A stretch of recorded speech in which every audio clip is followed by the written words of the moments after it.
Hey guys, this is Amit and you're watching the 6th episode of PhoneRadar Report, your ultimate source for all things mobile.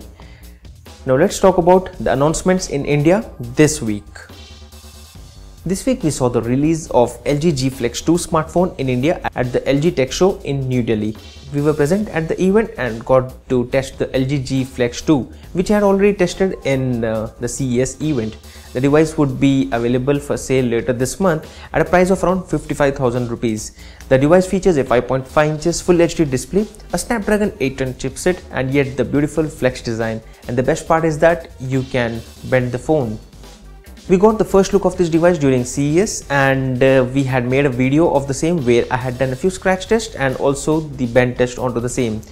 Other notable features of the device includes the Android Lollipop OS, 30 megapixel rear camera, a 2.1 megapixel front camera, and as well as OIS Plus with dual LED flash support. The device comes powered with 3000 mAh battery, and if you want to buy one of this is one of the best smartphones, but I would recommend to go for the LG G Flex, the first edition, which is available at around 17,000 rupees right now in the Indian markets. Moving on further, there are a couple of announcements lined up for the coming week. One of them is by Samsung, the biggest announcements which I have been looking forward to. The South Korean giant is all set to launch the latest flagship, that's the Galaxy S6 and the S6 Edge in the country. Though the device would be going for sale in the month of April, we expect the price tag to be in the range of 50,000 to 55,000 rupees for both of these smartphones. To remind you, the S6 and the S6 Edge comes with a 5.1 inches Super AMOLED Quad HD display and Exynos 7420 octa-core chipset, along with which it comes with 3 GB of RAM. Both of these devices have exactly the same hardware. The cameras on both of these devices are 16 megapixel while you get a 5 megapixel front shooter. The best part is that both of these smartphones have some interesting camera features which we will be showing you in detail on Monday. You can check out the same on this YouTube channel or check out our website, that's PhoneRadar.com or AndroidAdvices.com for more. I have been using the Galaxy Note Edge and I'm not pretty much happy with this smartphone, and I'm pretty much looking for the Galaxy S6.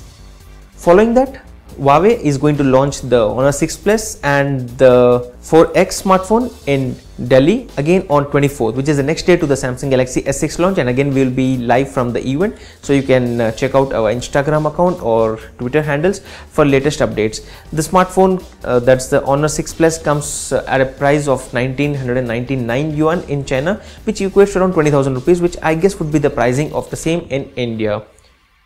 The Honor 6 Plus packs a 5.5 inches Full HD display and it's powered with a high silicon Kirin octa-core chipset along with a 3 GB of RAM. You can find the 16 GB internal storage, micro SD card support, and Android KitKat or OS, along with a dual 8 megapixel rear shooter and 8 megapixel front shooter. Now let's talk about what's happening internationally, because we have been covering all the Indian stuff. Now let's talk about what's happening internationally. So first off, we saw the launch of the Microsoft's most affordable smartphone. Now that's the Lumia 430. Again, I'm pretty much confused because they already had the 435 in the market and now this is 430, which has been launched at $70 US and would be available for sale in Middle East, Africa, Asia Pacific and a few other regions in the month of April. The 430 is another attempt by Microsoft to push another smartphone in the budget category. We saw the launch of 435 and 532 a couple of weeks back, and now there's another budget Lumia smartphone which you can purchase. Again, I don't really feel a big difference in 430 and 435. So the only difference, important point would be that it would be upgraded to Windows 10, which is the mobile OS, the latest mobile OS, which is scheduled to be released in the summer. Talking further about the international announcements, Huawei has sent out invites for the publications for the new event which is happening in London on April 15th, which would be coming up for the new device. According to the reports, it would be the Huawei's P8 smartphone. Now the smartphone may come with the high silicon Kirin octa-core chipset, 3 GB of RAM, a 5.2 inches Full HD display and 30 megapixel camera with OIS. All this is supposed to be powered by a 2600 mAh of battery. For confirmation of these specs, you'll have to wait. That's right. And you can check out PhoneRadar.com for the final announcements of this smartphone. Sony on the other hand has announced another compact smartphone, that's the Xperia J1, and it's priced at around $490 US, which comes with a 4.3 inches 720p display and it looks similar to the Z3 compact. Again, for no reason, another smartphone from Sony, which makes really no sense because Z3 Compact is one of the best smartphones. Nonetheless, this smartphone comes powered with a Snapdragon 800 chipset.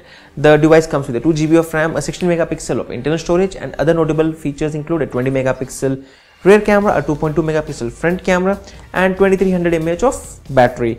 Now, this would be only available in Japan, which again does make sense because they want to have a big lineup of their products in some specific markets. Now that's the international news which we have seen in this week. Now let's talk about the review. This week we reviewed the Lava's smartphone, that's the Iris X8, which is brilliant with performance, has a good camera on the back and overall build quality, making it look more than just a budget smartphone. If you're someone looking for a great battery life, a good display, the Iris X8 isn't the one you shouldn't be looking for. We felt that Xiaomi's Redmi Note and the Asus Zenfone 5 have a better display, and the battery in the Redmi Note is easily the winner. But as an overall package, the Lava Iris X8 is totally worth the price. For a detailed review of the Lava Iris X8, you can check out the link in the description area below or check out the video which we have shown it here. Now this was the PhoneRadar Report 6, that's for this week. Stay tuned for the coming one in the next week, where we will be talking about the launches from Samsung, Huawei and few other international brands which are scheduled for the coming week. This is the PhoneRadar Report. Keep sending your suggestions and don't forget to subscribe to PhoneRadar for more videos like this. I hope to see you guys in the next video. Thank you.